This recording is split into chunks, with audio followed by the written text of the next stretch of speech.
This is the Lone Crater YouTube. We hope this video helps. You start by preparing the environment. Make sure your device is updated and the app has necessary permissions. Once ready, open Shortcuts and tap the plus icon to create a new shortcut. You want the Open App action, add it now and choose the app you plan to change. This initial setup places the core action in your workflow. Make sure to name the shortcut clearly so you can find it later, and don't skip granting any prompts that appear. Once done, extend the shortcut to modify app behavior rather than just open it.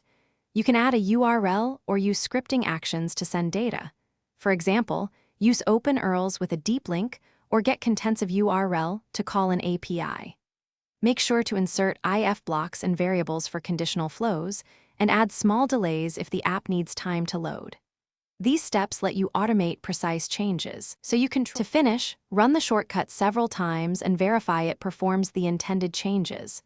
You should test edge cases and confirm permissions are accepted, then add the shortcut to the home screen, assign a Siri phrase, or attach it to an automation trigger. If it works consistently, you're done.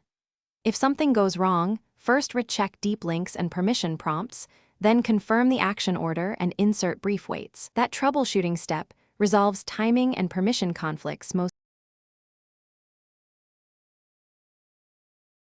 Thanks for watching.